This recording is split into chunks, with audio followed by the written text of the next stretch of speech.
Welcome to the Realignment. Thanks. As I always say, when my publicist gets really excited about a show I'm going on, that's how I know. That's how I know it's going to be a really influential show, when she's personally excited. So I love what you guys are doing. So it's exciting to be here. Hey, good to see you, Cal. Thanks, man. That's actually really good to hear, because for the audience's sake, the way this works is I religiously follow the publisher book list. And whenever someone who has something interesting to say, I'll just send an email. So it's good to hear that this isn't just a pitch in the dark and it all works. So that's great. Okay, so as Sagar and I were just talking with you at the start of this, we really love your books, Digital Minimalism, Deep Work. I read So Good They Can't Ignore You back in college, and this was all really helpful for me. But I specifically wanted to talk with you because a few weeks ago we had an episode of Derek Thompson at The Atlantic, and it was all about remote work and how if you're in your 20s and 30s, that whole changed workplace dynamic could really reshape where you live, how you work, all those different dynamics. And somewhat surprisingly, but unsurprisingly, for you, I'm especially betting, we received more audience feedback on that episode than we've typically received on any topic, whether it's politically controversial or anything like that. So there's obviously something afoot. So before we get into the book, I want to just get your initial thoughts on this whole COVID-19, workplaces are hypothetically dispersing, the office may or may not be doomed. How are you thinking about that? Yeah, it's a good question, because I had spent 4 years leading right up to the pandemic writing this book about the future of work and email, and I finished it right before the pandemic started, and I said, oh man, if only this had happened earlier. But then I got a big commission from the New Yorker to get deep on the pandemic and remote work, and so I was able to take all that thinking I've been doing for years in my new book and connect it to the pandemic remote work movement in that moment. And one of the big ideas I came away with is the realignment, to use your podcast title, that I'm looking for in this shift to remote work is less geographical and more workflow related. Mm-hmm. So one of the things I noticed when I was researching that article is that the more structured and intentional the way you've set up your work, the easier it is you have shifting to remoteness. So if you're a software development team that's using an agile methodology, everything's structured, you know who's working on what, how you review that, how you assign things, they could very easily shift to remote without much trouble. Most of knowledge work, and this has sort of been one of my big contentions in my recent work, is much more ad hoc, much more informal. Things just get figured out on the fly through email and Slack.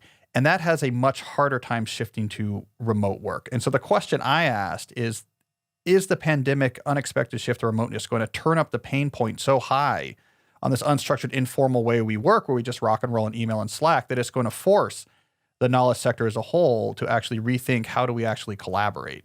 That's what I'm looking for, because I think that will actually be way more significant in terms of people's happiness and GDP than, let's say, a regional relocation or regional realignment based on the need not to be in a centralized office. So it's such an important point, and let's drill down on that, which is that what is it about these systems that's making us unhappy? I think we can all have stories about, oh, this, the email, and I feel like I have like a sense in my chest whenever I get an email after X amount of hours. Same thing on Slack notifications. Let's actually drill down on like what is making people miserable about the workplace in terms of the technology that they're using. Yeah, so this is the villain of my new book is what I call the hyperactive hive mind. And so I was really trying to understand, it took me years to pull all these threads together. What is it that's keeping us so slavishly checking these inboxes? Why can't we just have better habits? Why is it making us so unhappy? And the answer seemed to be, it's not the tool, it's how we're using it. And we're using it to implement this workflow that I call the hyperactive hive mind, where most things are figured out on the fly with unscheduled back and forth digital messaging. So I mean, you can do this in email, you can do this in Slack, you can do this on text. I don't really care about the tool, but just, hey, we'll rock and roll. Let's just go back and forth. This is making us miserable in a bunch of different ways. One, it makes it very difficult to actually work. So if you get into the neuroscience of the context shifts that are initiated every time that you glance at an inbox and try to come back to the main thing you're doing, those context shifts are incredibly cognitive draining. So we're putting ourselves in this cognitive context in which we're exhausted. Our brain is having this catastrophic overlapping context shifts because we have to keep checking these channels to service the hyperactive hive mind. We can't think clearly and it exhausts us. We can't get things done. And then there's this whole other way in which this creates misery, And in fact, actually, the New Yorker just the other day ran this chapter as an excerpt from the book. So if you wanna get deep on this, there's it was called "Email is Making Us Miserable." We'll put it in the show notes. Yeah, which they cheekily made the title of their email daily newsletter. So there's like this great irony, which was like kind of a joke on their part. But there's also these other ways in which having a constantly piling up pile of messages that we can't keep up with conflicts with our innate human social wiring in such a way that no matter how much we tell ourselves, we have norms, we have expectations, this is not vital to our survival, deep down, it makes us as social human beings very anxious to know that, while you and I are talking, messages are piling. And those are messages from people. And those people need things from us and we're ignoring them. And if we ignore them, they're not going to share their food during the next famine and we're not going to pass on our genes. And the result is anxiety. Exactly.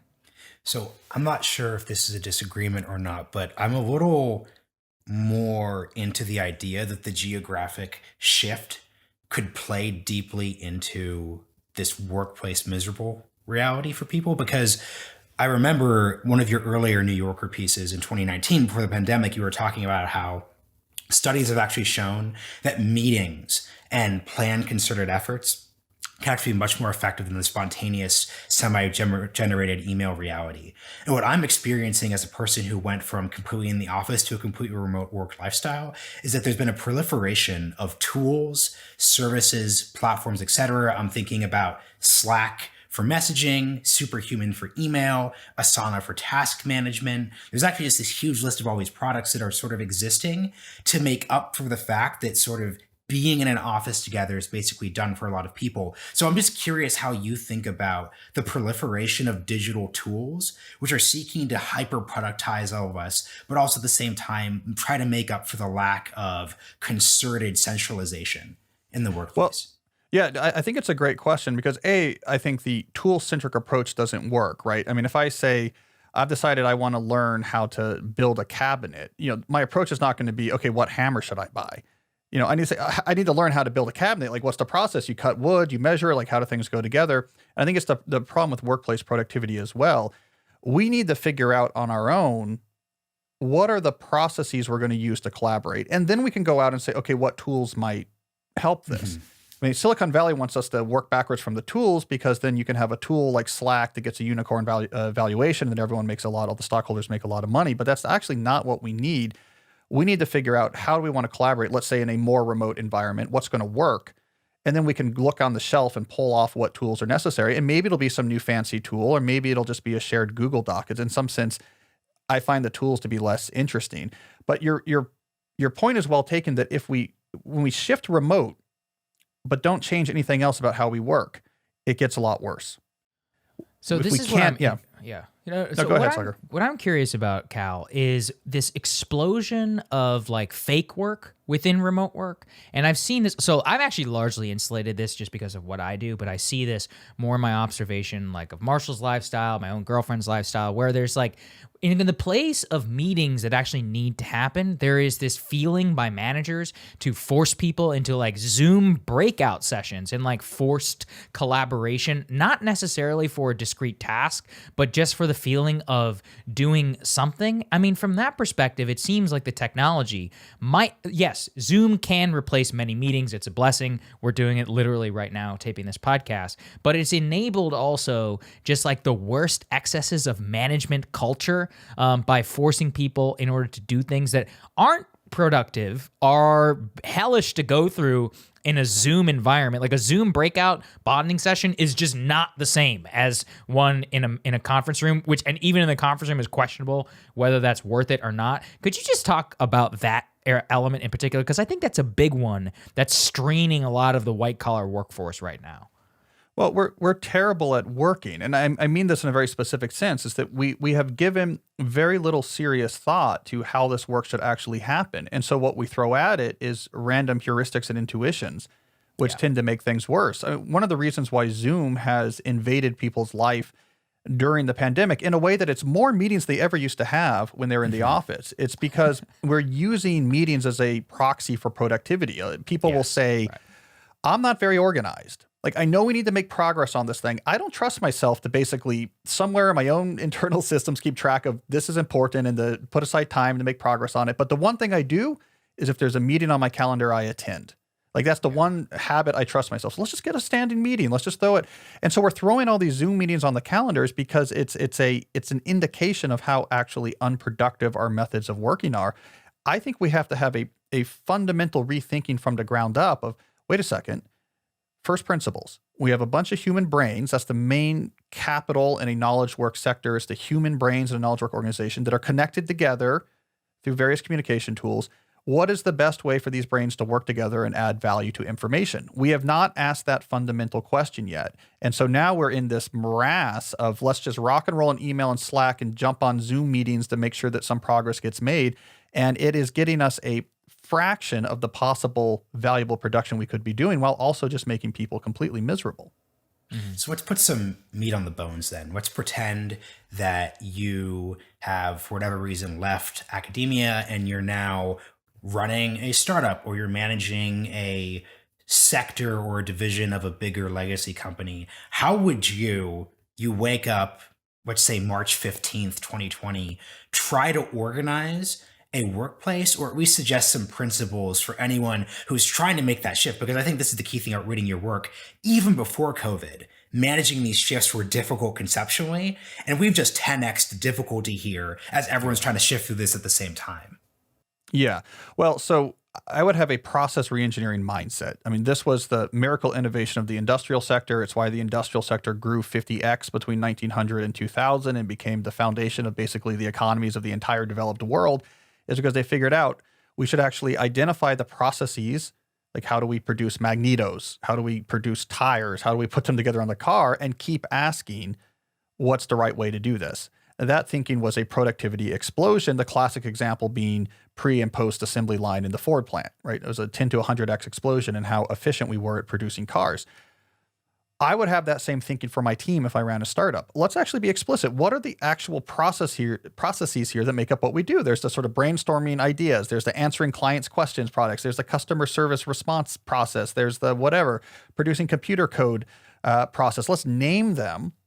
And then let's actually ask for each, how do we actually want to implement this? Now, if you're not naming this, you're not asking this question, the default answer is the hyperactive hive mind. We can just rock and roll on Slack, no problem. But if we're actually thinking explicitly of what's the best way to do this, what's the best way to do that, that will minimize this need to have unscheduled messaging and always tend these communication channels. The startups and the teams I profile, for example, in my new book, it is night and day what their working life is like. I mean, they maybe have an email inbox, but it's like the old-fashioned mail inbox. You check it maybe once a day because, your accountant sent you an invoice, that you have to respond to or something like that. It's a completely different way of work. I think the productivity gains you can have by getting away from the hive mind is massive, and it makes everyone happier. You're not going to have burnout. You're not going to have turnover. So let's talk about then specifically the book, World Without Email. I think it's a provocative title. But what I'm getting from you, and I think it's important, is it's not just about email. We're talking about a specific culture of going back and forth. Because, a lot of people run this on text messages. Honestly, worse, because then it's constant, like your personal phone number. Or, I've anecdotally pulling from Marshall's at Live, it's like Asana and all these other like workplace productivity tools where you're getting pinged on like 9 different platforms all at the same time. What is the affirmative case that you're making within your book that it's about email in the title, but it's not just about email? Right. The actual accurate title would be A World Without the Hyperactive Hive Mind Workflow. So what I document in the book doesn't roll off the tongue as well. Yeah. I'm not sure why they didn't let me go with that one. Yeah. Yeah. It would be the only title that had a footnote on the cover to try to explain. Yeah. That would be a very academic move right there. But what I document in the book is I actually go back, and I'm surprised no one had really done this before, but I was like, let's actually look at the rise of email. Let's look at how it arose, how it spread through the sector. And what you see is it takes off in the early 1990s. From the early 1990s to the mid 1990s, it makes its move, and it spreads exponentially throughout offices around the world. And it did so for a very pragmatic and very reasonable purpose, which is fax machines, voicemails, and interoffice memos were needed, but not very efficient. And email could do it cheaper and better. So it's great. So everyone got email because it solved real problems. In its wake came the hyperactive hive mind. like once we had low friction digital communication tools available, we just naturally, without intention, without planning, said, this is how I want to organize my work now. Let's just go back and forth. It's much easier in the moment. Now, later on, we got other tools to help implement this hive mind. My take on Slack, for example, is that it's basically just saying, if we're going to use the hyperactive hive mind, Slack is a better tool for that than email, which is why we both love and hate it, because if you're doing the hive mind, it's a slicker tool, but also we hate using the hive mind. So it's, okay, we have mixed feelings about it. That is the problem. I think it's productivity poison to have to constantly service these channels for anything to get done. And as long as this is how you organize your work, is back and forth unscheduled messaging, no amount of tips or tricks about checking your inbox less or better subject lines or better etiquette, none of that's going to solve the problem, because you have to be in the inbox. That's how your work is actually happening. Yeah. What is so helpful here is, can you chart the history of the conventional wisdom around these tools? Because I think in my show notes, I have Deep Work, Digital Minimalism, and now this latest book is part of a combined thesis about the workplace, which is that we're trying to pivot away or realign ourselves away from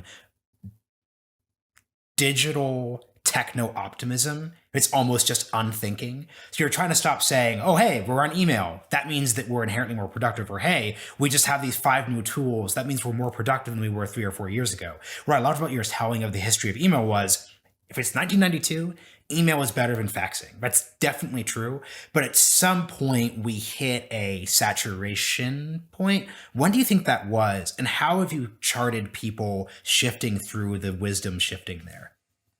So you get 90 to 95 is where the spread happens. And I was using the New York Times Business Archive as my indicators, right? So I was looking at every mention of email starting the early 1980s.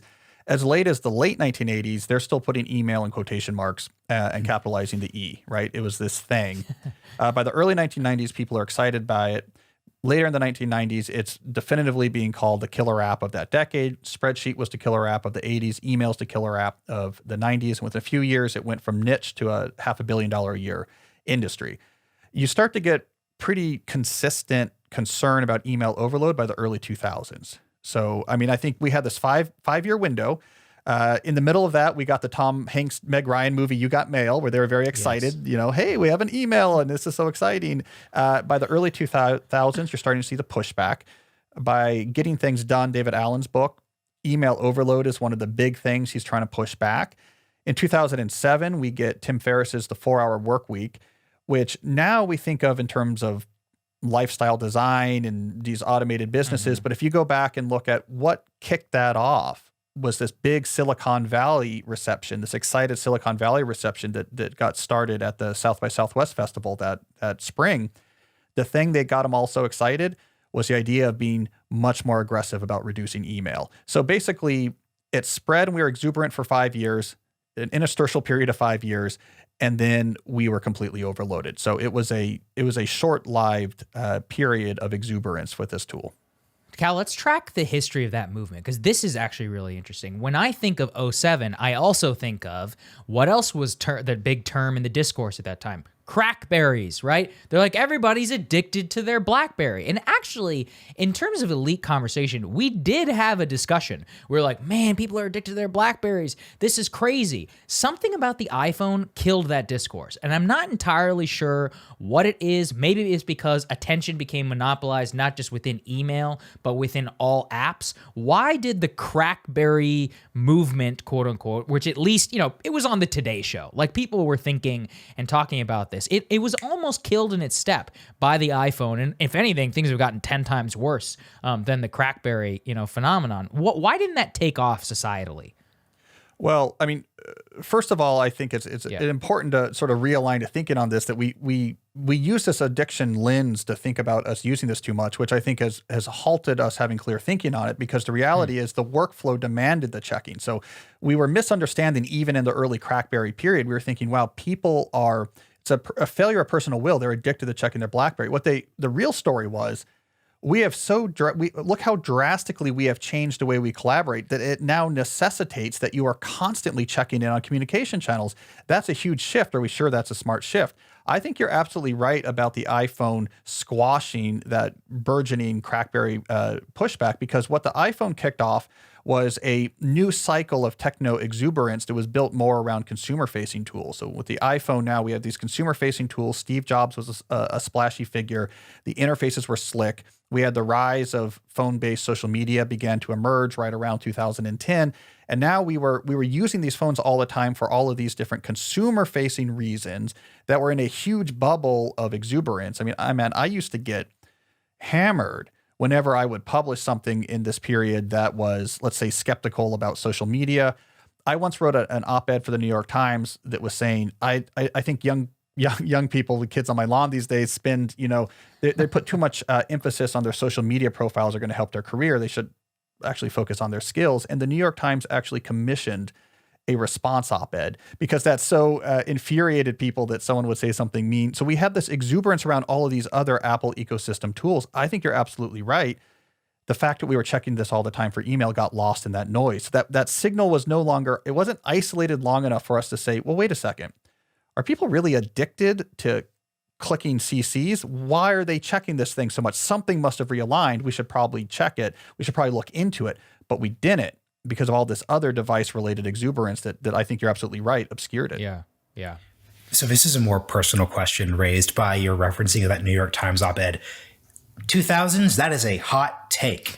Facebook, you're spending too much time there. Is this actually useful, et cetera, et cetera? That is now super conventional wisdom. So can you just chart us through your changing, or maybe your conception of the way you are sort of pitched or received in these sort of industries? Because now it's conventional wisdom that Facebook is not healthy, that there's this discourse around addiction. How is that just felt?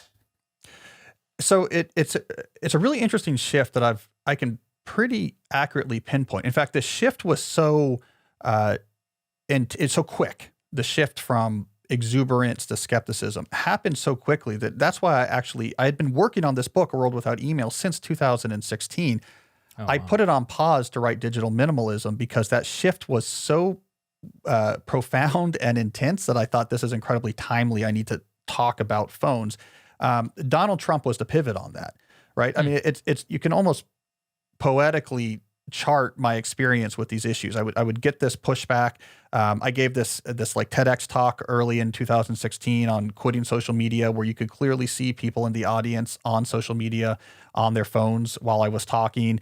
The TEDx organizers were very uncomfortable with calling the talk "Quit Social Media." They're like, you can't put that on the internet. They changed the title to how to work deeply in a distracted world. Literally, the talk was, let me give you 4 reasons why you should quit social media. I forced them to change it back. That New York Times op-ed I got pilloried for, that actually came out, it was in the Weekend Review the weekend after the Trump election, right? Mm-hmm. It was that op-ed, and the other big op-ed that weekend was the sort of the first, and I'm forgetting his name at Columbia, but the first sort of concern about identity politics, and did that play a role, right? So the pushback was happening right at this transition point. By Mark 2000, Lilla, Mark Lilla, 100%. Yeah. So Mark Lilla's, so it was like, those were the 2 op-eds, and mine somehow was the one that still got the response op-ed the next week, right? Like, so this transition was still happening. By 2017, everything had changed, right? Suddenly that TEDx talk took off and got millions of views. Not long after, I wrote another op-ed for the Times, 0 pushback. Everyone was on board with yeah, I don't know about these things. So I think Trump was the pivot, right? And I think the reason he was the pivot was that he changed the way that people were filing away social media in their brain, right? Mm-hmm. Pre-Trump, it was filed away under cool, exuberant technology. It's eccentric if people question it. Post-Trump, we had these 2 things happening. People on the left were thinking wait a second, social media helped Trump get elected, so maybe I'm gonna refile this in the skeptical section of my brain. And in the lead up to that is when you had more of, on the right, people getting concerned about censorship on social media. So they started shifting it over to their skeptical portion of their brain. Once it was refiled in people's mental schemas as a technology that could be questioned, they started noticing lots of things bad with it. So I think that that year following Trump's election into the summer of 2017, it was a massive cultural shift in the zeitgeist on these tools. It was almost, there's whiplash how quickly that happened. This, I want to hammer that home because that is so fascinating to me. The, like, I forget what is it, epistemological shift? Is that the right word? Maybe not. But the shift within how we think about social media and the questioning of it happened rapidly. My question, though, is you highlight something which we talk a lot here about, which is that social media essentially became a culture war issue, meaning that in terms of if you actually want to do anything about it, almost certainly not going to happen. Right has its own reasons for, being skeptical of social media. Left wants it to necessarily censor more, and it becomes about Section 230. We become, so my question to you is this: was that the worst thing that ever happened to your movement? Like having it be politicized in a culture war direction rather than Cal's work, digital minimalism, which we'll get to and which legitimately changed my life, which is that it was a movement to say, no, the technology itself is bad for you. And you weren't calling necessarily for banning it or anything. You were saying, look, let's opt out those of us who want to do deep work. How do you think about that culture, political shift towards it and the movement that you've been advocating now for a long time? I do. It was clearly bad for the movement I was advocating. The movement I was advocating was trying to realign the culture, the way that we actually understood these tools to fit into a life well lived and the way that we actually went around our day-to-day business. I think that's where we have the most powerful lever. That's where we can see the biggest shifts in behavior. I mean, look at how fast Americans under the age of 40 fled standard Facebook. These things are very fragile in the zeitgeist. Yes. And so there's a cultural lever here that we could make a huge impact. Once it became political, it was a problem because then the media took over this discussion. And the problem with the media on this topic is that they are extreme outliers in terms of their relationship to these tools. So if you're in the media, it is at the center. It is at the center of your existence. And so the premise of all of the political fighting back and forth, it was all being done by the 1 or 2% of the population for which Twitter, for example, was just crucial to their existence. The foundation was, well, obviously this is at the center of our body politic and civic life. A given, we all agree, right? Okay, so now what do we do? And we go down these rabbit holes of regulatory solutions or technological solutions. All of it is premised on the fact that obviously this 280 weird scrolling character app is something that we all are going to use and it's central to our existence. And so I was out there kind of yelling into the wind when I was doing the digital minimalism promotion. The other option is you could just not use it. Or you could just not use it that much.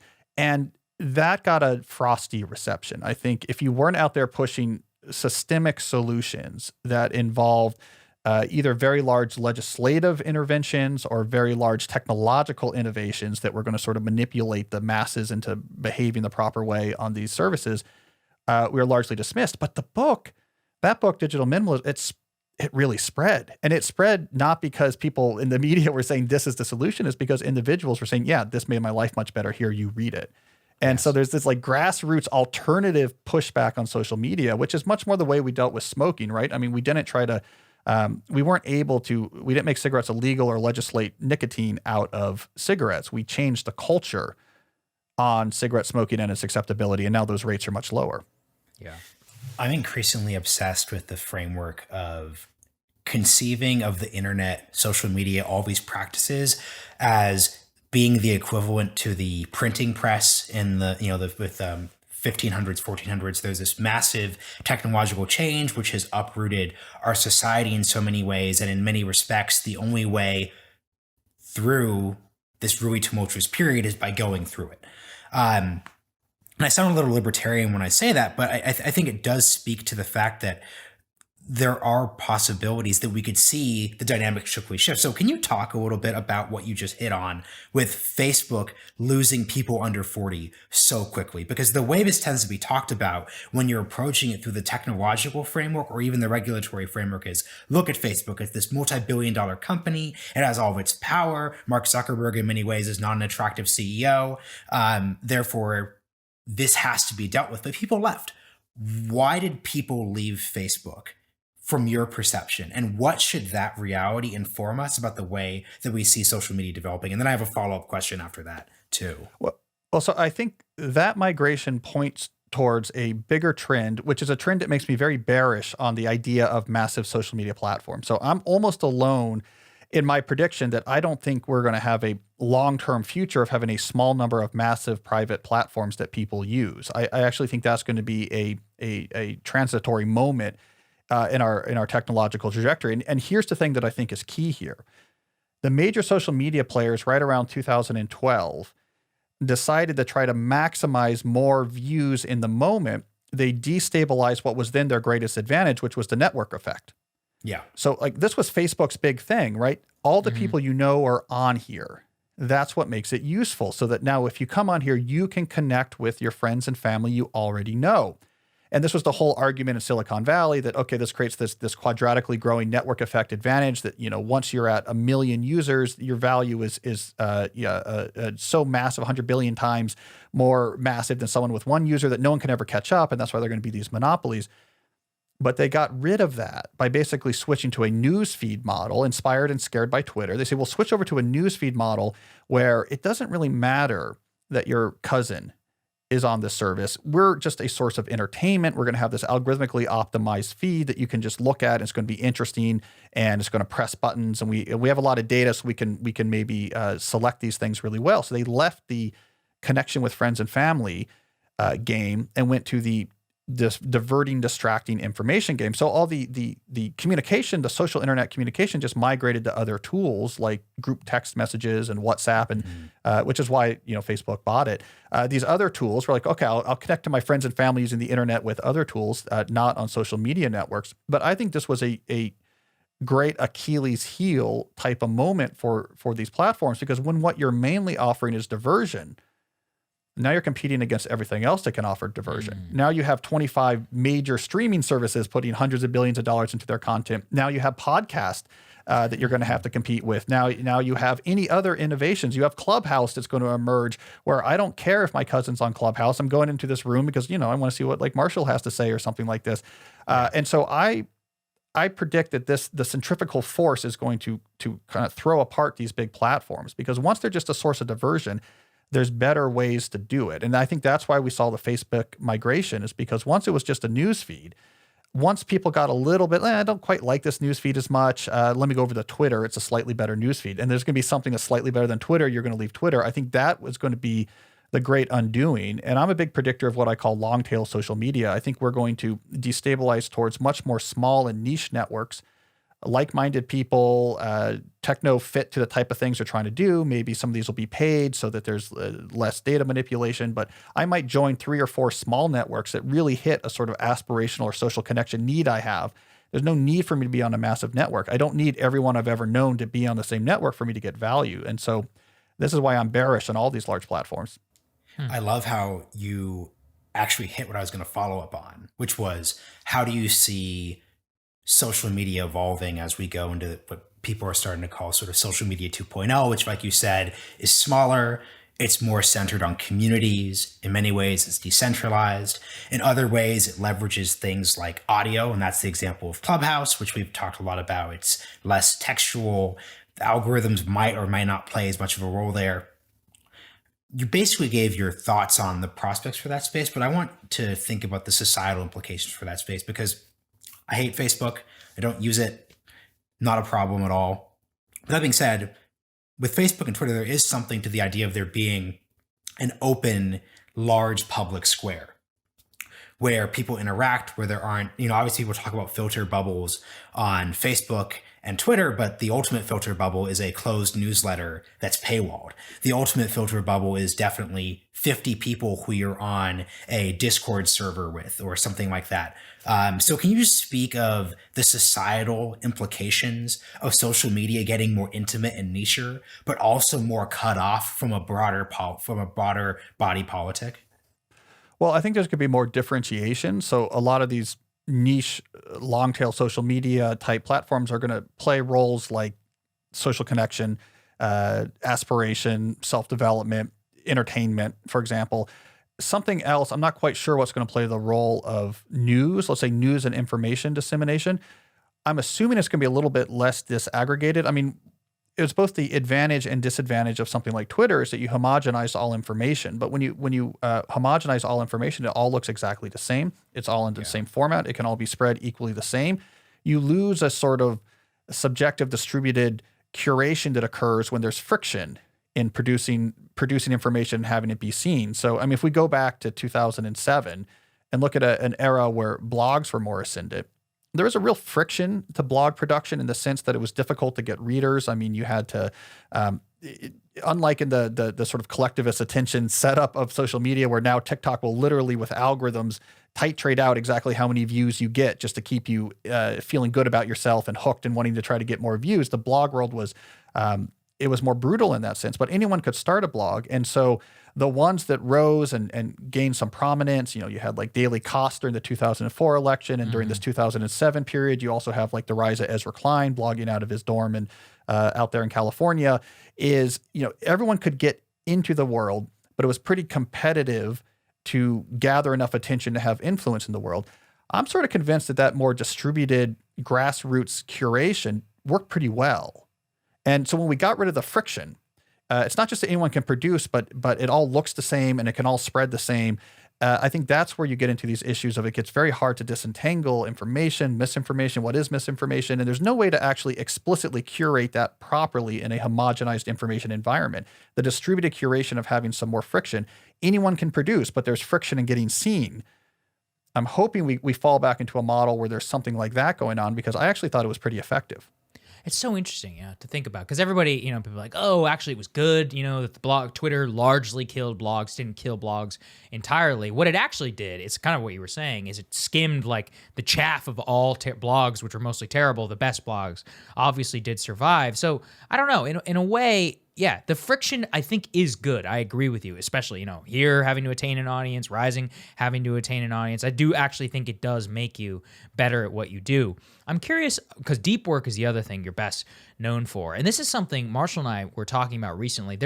With the rise of remote work, it has basically killed the commute. Now, there's a lot of people saying, oh, this is great. No more commuting. Sitting in traffic is terrible. Sometimes it's rain. Today is raining. I had to commute today. It's awful. You have to all of that. But there is something to be said for an uninterrupted period of time in which you are not on your email, in which you literally don't have internet access if you're taking the subway and more. What do you make of that? With remote work, lack of commuting, and the barriers to entry for deep work, which were already existing through email and more. Oh, actually, explain what deep work is first and then get into that conversation. Go ahead. Right. Well, okay. So deep work was my term for when you're focusing on something without distraction, right? So you're working on something hard with no context shifts, and it's by far the best way to produce value with your brain. And we don't do enough of it. And why don't we do enough of it? Well, the answer turned out to be the hive mind. That's why those two books go together. Yes. So deep work, we should focus more. Then everyone said, but I can't. And I was like, why can't we? Oh, because of this. And that led to a whole other book. But one of the things about the commute, which I think I talked about in the remote work New Yorker piece, is it's also a time of psychological transition. Mm-hmm. So it allows your mind to transition from home life into professional context. And then you have the commute on the way back, which I miss coming back and forth from Georgetown University, where I'm a professor. That commute back, you listen to a podcast or something like this, and you're shifting your mind, and it takes a half hour. And then when you're done, like, okay, now I'm out of that mindset. And I think a lot of people are feeling that pinch right now, working entirely from home, is you don't have the psychological transition, and it's really wearing people down. So I actually recommended doing fake commutes. And by fake commute, I mean a 15 to 20 minute walk in your neighborhood that you do at the beginning and ending of the day to try to actually get this exact same effect of psychological transition of, okay, I need to, and we know from this context shifting research I get into why you have to do that is because it takes time to actually reset and reorient the actual neural networks in your brain. It takes time. So let's have a ritual to do it. And so I think, you're absolutely right. We hate the traffic in the DC area, but we were underestimating the degree to which there was a psychological benefit to having these these transitional periods in our day. Yeah. I think that's great. So we've been talking around digital minimalism. We got this a little bit, but it felt as if in 2018, this was a good aspirational thing. Got the book, read it. I want to do this. I sort of put it in my back pocket, but now it feels deeply desperate. I think anyone who's working, and obviously we have to preface this with, if you're working a white collar job right now, Slack is like, this is a very minimal problem to have during the COVID-19 pandemic, obviously. So that has to be said. But I have noticed that, Harvard Business Review had that great article a few weeks about how burnouts in these situations were just rising. And I saw people across my timeline, people from back home in Oregon, people in DC, everyone was just sharing this article, and it was speaking to something. And it really ties into this digital part. So how would you update or change or even just add to your digital minimalism thesis right in the middle of this pandemic right now, 3 years later? Well, I thought the pandemic just underscored the argument I was making, right? Where technologies are best served when they're put to intentional uses. So you figure out first what you're all about, and then you ask, how can I use technology to support the stuff I care about and ignore everything else? And everyone had this experience in the pandemic because there were certain things that people cared a lot about, like connection with their family, that the ability to use some of these new technological tools to actually talk to their family, to be on text with them during the day, to see them on Zoom. So an intentional deployment of technology was like very positive. Hey, I could stay in touch with friends, with family. This would have been much harder 20 years ago, right? At the same time, we also had really emphasized the other angle is technology used non-intentionally can take over. And that's what happened with a lot of people, especially with Twitter. I think the doom scrolling that people fell into that habit in the pandemic was psychologically devastating, right? And so we saw this twin-sided coin of technology absolutely emphasized that when deployed intentionally, it's wonderful. When employed unintentionally, can be even more terrible than we imagined. And I think we generated giant psychological distress that was avoidable during the pandemic from the doom scrolling. The Twitter algorithm itself, just the very medium of Twitter in a sort of Neil Postman type sense, I think really warped the way that people thought about and reacted to and even legislated about, from a policy perspective, the pandemic in a way that we didn't realize the degree to which the tool was pushing us. One of my hypotheses, for example, is we see right now, suddenly, finally, a year into the pandemic, a lot of these experts, a lot of experts who dealt, for example, with the HIV epidemic are coming out and saying, guys, this public health response makes no sense. Like, we have whole textbooks about harm reduction. Like, we know how to deal with these things, but instead we're doing all these other things. We're yelling at people. We're trying to like shame people in our sort of same like upper middle class Zoomocracy milieu for, not wearing their mask properly while they're jogging. We're doing absolutism. We're like everything you're not supposed to do.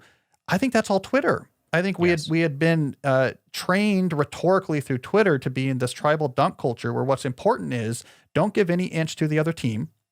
Like, no matter what happens, never give an inch to the other team. The other team is wrong, and you just need to find the right angle to make that dunk powerful that just knocks them over, right? That rhetorical culture actually shaped public health response, in my opinion, right? And so now we have this absolutism, this is again a very Neil Postmanian type analysis of the medium of technology. The medium of transmission changes the way you actually think and understand the world. And we had a whole public health response built on, we can't talk about that because the other team might run with that. They might take that wrong. That might actually feed the let's say if we're on the left, the people on the right, that kind of feeds in their narrative, and we can't give them any ground. And we fell into this weird absolutism, which just led to the split response where the red states just said, okay, forget you. We're just going back to normal and we're opening our schools and just, whatever, COVID or not. And the blue states are still nailing plywood to the windows.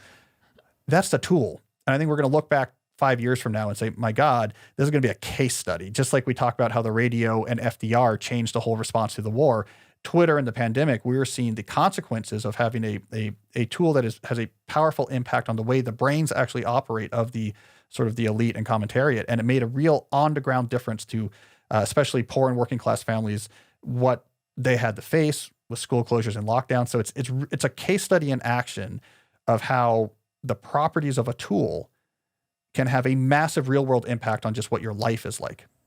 That is such an important point. And I'll just say, look, from my own perspective, a part of the reason I'm telling this, because I want people to buy all 3 or 4 of Cal's books, all of which will be available on our bookshop.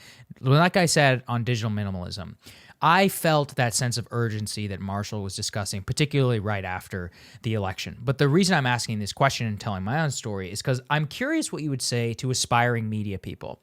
Because for 5 years, I dedicated myself to building up an audience on Twitter. I recognized that it was a level playing field. You know, before I had Rising and a show where I could communicate with people, or same here in terms of my podcast, I was like, if I want to be in the popular discourse, if I want to impact the way a legislator thinks, if I want to dunk on somebody within the media and expose what they're doing, it is imperative that I remain locked into this system. And I knew it was making me miserable. I knew that it was bad, but I could always justify it saying, this is my job. Anybody, mom tells me, get off Twitter. What are you doing? I can't. I'm in this fight with this guy, and you don't understand. Like, he's this guy who does this. And so by doing this, people will see that he's full of shit. And then constantly. And I just felt eventually, especially after reading your book, November 13th was the day I left. And I said, I'm out. I'm out for the next month. And from now on, I use it exactly. I look at it as a tool of, I've got around 200,000 followers. I only use my Twitter account to promote this podcast, my show Rising, and a few other select things I care about.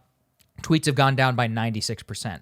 But so what do you say to somebody who is an aspiring media person and has the same calculus that I just did, which is, I got to be in the discourse, man. I don't have Rising. I don't have the Realignment. Cal, you're a world famous author, podcaster, etc. Like, how are they supposed to think about social media and these tools? Because everybody, I guarantee you, recognizes the deleterious effects on their lives, but they justify it with, hey, look, some people have to get up early in the morning. I have to make myself miserable on Twitter all day. What would you tell those people? Yeah, and it's a good point. One of the funny things that happened during the tour for that past book is there was at least one show I went on with a very well-known journalist as the host, where I found out from the producer, you're not on here because we think the audience cares about this. We're on here because the host needs to hear this, because this person is going to go, I just wanted him or her, I'm going to anonymize this, to hear what you had to say, because I'm worried. Yeah. So two quick points. One, I would say, even before I even give a specific answer here, I want to be careful in the larger discussion in our culture to not, I think is what's happening, is not to extrapolate from the media, which is an incredibly niche existence, to the rest of society. So I think a lot of that's happening, is that the media is reflecting on these type of issues, which might be very relevant to their lives, and extrapolating this to, like, people in general are all going to be using these tools. But in media, I'm sure, it is a path. It is a path that could help, but it also makes you miserable. And in a lot of cases, I think people underestimate the degree to which, just being good and original makes a difference. I mean, it's like, Sagar, when I think about you, you this idea of let's come at these topics, let's break out of sort of just standard ideological tribalism, and let's come at these topics from different angles, and we have the realignment and what you do with Crystal. That's like an idea that was really smart, and you execute it really well. And that has been a big source of, you becoming more prominent. And the same thing with me. I've never had social media. So it's not like I use social media to become prominent and then afterwards said, no longer. I just wrote. I just tried to think and write and produce good stuff. And I just did this for a long time. And after a while, something caught on. And I hear this from comedians. Like we were talking about a comedian friend we have in common recently. He was telling me once about, he was convinced that, of course I have to be on Twitter. How am I going to advance as a comedian? And then he went back, because I was trying to push him to get off Twitter. And he went back and went through like every break he had, and none of them came from Twitter. Every break was like Judd Apatow came to this show and saw me perform and thought it was good. And he kind of had this aha moment of, you know what, is this really what's driving my career, my Twitter numbers? So maybe we overestimate it, I don't know. Is it worth it? I guess is my question. It's a misery machine. That's a great point. It's a misery machine. Is it worth it? Yeah. And the last thing we'll push you on as a non-Twitter user, because this does speak to a bigger debate around tech platforms and changing social practices. For a long time, Twitter was known as being very dormant at a product level. So they would acquire Vine, they'd acquire Periscope, but these things would literally wilt on the vine and not really go anywhere. But now, in the past 2 or 3 months, Twitter has unveiled their Clubhouse clone with audio. They are now going to have super follows, so people could pay for tweets, which suggests that the tweeting that people will do will be much more like blogging. They'll have to put in more work. It's not just, no one's going to pay for dunks. That's too much of a commoditized, easy product. No offense, Sagar. And then on a deeper level then too, they're also unveiling a newsletter service they purchased, Review. So do you see Twitter's pivot to what I would call deeper, maybe more intimate I would suggest methods that would produce smarter content. What do you think of that as you're thinking about this framework? Because I doubt that Twitter is going to get you to go on now. There's no way, but how do you just think about that shift as a platform like Twitter is trying to not get caught in the Facebook trap as you see these social dynamics go on? Yeah, I mean, they are seeing the writing on the wall that I was talking about of this sort of decentralization of the social internet experience. And so they're basically trying to invest in many different solutions to see if they can own spaces, which is very much the Silicon Valley mindset of you need to dominate a vertical so that we can get a return for our investors. But it's unclear that the social internet really needs to play that game because, again, bits are really cheap and software is cheap to produce. And is there a huge advantage to Twitter, whatever they're calling it, stories or whatever the thing is, where their Clubhouse clone? I don't know if there's a huge advantage to that. Spaces, right, yeah. Right. But even Clubhouse, does it have to be a venture-backed company to do this? Like actually so I think that decentralization is really interesting. I think Twitter saw, for example, that like a big part of their active audience was the type of audience that maybe watches Rising or something like this. It's sort of more politically independent or looking for different types of non-ideological views on politics. Like they're losing that whole core to Substack. And I think that made them nervous, for example, because Substack doesn't need $100 million worth of investment to do what they're doing. I mean, they're trying to throw money in advances at people, but they're like, oh, paid newsletters. That could just wipe out that whole segment. Yeah, and if we took Trump off Twitter, we could lose that whole, we're losing that whole sort of farther to the right, more in the sort of Trumpist camp, rightist type thing. They're all we've probably just lost a ton of them, right? Because we took someone off, we took their leader off. They see how fragile it is. And so I think this is why we have that portfolio effect of let's try to diversify. Here's the interesting thing about the social internet though, is it no longer demands a ton of capital. So that's what I'm really interested in, right? It's not like we're getting into natural gas now. And because we have $100 million to innovate drilling equipment, and it's not natural. It'd be like natural gas if anyone could build a natural gas grill for, $3 a month of Amazon Web Services fees, right? So I'm really interested in this question as the internet evolves. The cheapness of producing good services, given the tools and the cheapness of hosting, the cheapness of bandwidth. What is going to be the role for these unicorns? Like, do we really need these $100 billion companies are great for, 75 people who live in Northern California who have ossified most of that value into their stock holdings. But do we need that much capital? I don't think we need that much capital for any of this. And so I'm very interested to see if that's going to fragment, where the stranglehold of the capital keepers on the West Coast, that might really give way. And we might get a lot more innovation because we plainly just don't need that many resources to get something like Substack going or to get something like Clubhouse going. So interesting. Yeah. So for our last section here, we want to talk a little bit about higher education, which we cover a lot. And I think we are right in your age demographic for your books, in the sense that I first came across you when I read How to Be a High School Superstar. Then you had How to Win at College, which we actually had a copy of. And then we get into passion and entering the workplace. So now we're really at this stage here. So I think it is important to note your roots in higher ed, also being a professor, obviously. What are your just thoughts on the sector right now? Because speaking of COVID shifts, right, there's been this whole rhetoric about, hey, we've shifted entirely in many ways to Zoom school. There's a lot of questioning of whether or not a lot of universities, especially in the second or third tier, can deliver the same value in a, let's just say, more distributed world. What do you just think about that? It must be weird to think about these things at a theoretical level, but then also be deeply involved in giving high schoolers advice to getting into college and choosing a college in a world that might not be around much longer. Yeah. So my contrarian take on higher ed and tech is that the underlying model of we gather together in some sort of aesthetically intentional and consistent space and get in classrooms and professors teach to us is an incredibly sticky model. And I think what's the saying, right? We underestimate the power of momentum and overestimate the power of temporary disruption, right? So we say, okay, This pandemic really disrupted higher ed this year. So is this going to lead to these large systemic changes where we're not even going to go into classrooms anymore? But think about this exact same model has been around so long that it survived the Black Plague, right? I mean, that's how old this model is. If you want to talk about disruptions to the higher ed model, the Codex was incredibly disruptive, right? This notion that now it's like it's you can take the very best thinkers and take their very best thoughts and have it in this really stable format, the book. And now you can learn from the very best people, and you could just have books anywhere. Why would you travel all the way to Bologna in the 13th century to go to their, late medieval university when you could just get, once the books came out, once we got to the 15th century, but it didn't change the model. And so where I think the disruption is going to happen from the pandemic is in the tiering system, right? I mean, so where there's a lot of give and take and things shift radically from decade to decade is the distribution of education, the role of third tier schools, the role of state schools, the role of elite schools. That has changed drastically.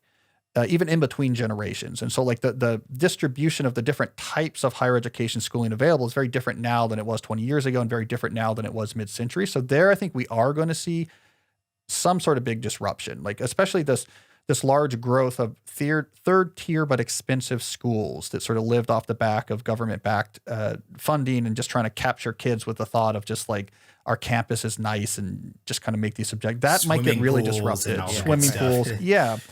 But I don't know that we're going to see a change to the delivery method wide scale. I mean, the one thing I picked up from my Georgetown students is in the spring, okay, this is interesting. By the time we got to the fall, they were pretty miserable. We were underestimating the importance for them of actually leaving their parents' home, being somewhere, the psychological independence of sort of being on their own, being along peers, trying to figure things out. There's all these things that happened when they came to campus.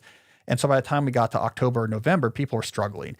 They didn't want to be just doing this online. They didn't want to just be doing this at home. They wanted to be on the Georgetown campus. They wanted to be in the dorms. They wanted to be, going down to M Street. And so I think the fundamental model of we gather together and professors teach, even though it seems old-fashioned, we've been saying it's old-fashioned for 500 years now. That'll probably persist. But what type of schools we have, their cost and their distribution, that I think is going to, that's evolved so much that when you put this type of selective pressure on it, there'll probably be massive changes. Yeah. Well, I know one place I did not miss was that Georgetown library, which is legitimately awful. But Ugly. Cal, thank you so much for joining us. This has been just such an incredible conversation. Before we go, where would you prefer that people read you? Obviously, the book, it'll be available on our bookshop, and we'll put a link to that in the show notes. Where can people keep up with more of your work? Just where would you like to direct them? So I have a website, calnewport.com. That's where my sort of blog and email newsletter has been since 2007. I also have a podcast, Deep Questions, where I literally just take questions on this from the audience and we get into it. Awesome. Highly recommend everybody go sub to that. Cal, thanks for joining us, man. Appreciate it. Thank you. I enjoyed it. Yeah, thanks for coming.